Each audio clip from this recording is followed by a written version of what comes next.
Odia story toon. बहु वर्ष तलर कथा हिमालयर पाददेश गोटे जंगल थिला।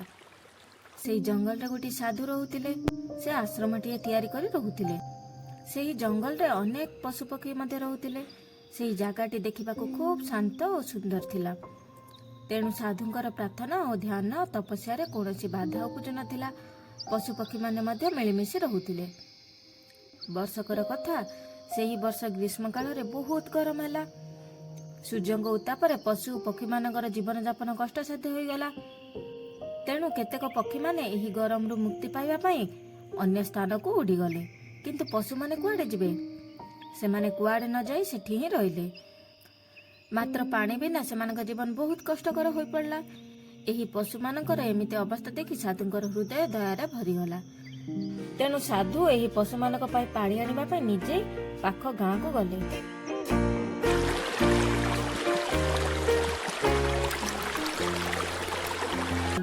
से बहुत दूर पानी आनी पशु मानक पीवाकू देले।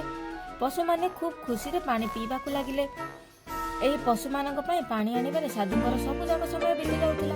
एमिति कि निज पई खाद्य प्रस्तुत करबाकू मध्ये समय मिलु नथिला। आ से उपवास रे दिन कटाउथिले। से निजर आवश्यकता को ध्यान न दे सेमानक पई पानी आनिबा पई लागि पड़िले।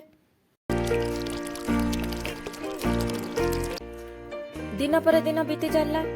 साधु खूब दुर्बल हो गले।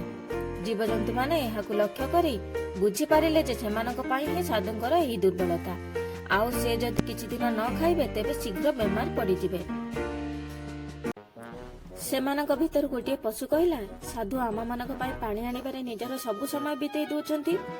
से आदौ किछि खाउ नाहंती। तांक दया जोगु आमे माने तो आराम रे रहि पारिछु, किंतु से खूब दुर्बल होई पड़चंती। वर्तमान आमको तांकर एही दया पई किछि सहाय्य करी कृतज्ञता जणाइबा उचित। अन्य पशु जनक कहला, हाँ एबे ठारो आमे जेतेबेले एठिकी पानी पीबाकू आसीबा सेतेबेले आमे आम साथी रे किछि फळमूल तांक पई नेई आसीबा। सेही दिन ठारू सबु पशु साधुंक पई फळमूल नेई आनिले। साधु सेही फळरू किछि खाआंती आउ अवशिष्ट फळ को गरीब मानक मध्य बांटी दियंती। सेही गरीब लोक माने मध्य फळ को खाई ता बदल रे सहाय्य करबा पई इच्छा प्रकाश कले। सेमाने मध्य पशु मानक पई पानी आनी देले, जहा फल रे ऋषिंकर किछि सहाय्य होई गला। एमिति भाबे गरीब मानक किछि खाइबा पई मध्य मिली गला। ता परिवर्ते सेमाने साधु को पानी आनिबारे सहाय्य कले, जहा फल रे साधु को सहाय्य हेबा सह पशु मानक पई पानी समस्या मध्य दूरेई गला। एमिति लोक माने पशु माने मिसिके साधु को सेमानकर कृतज्ञता जणाइले।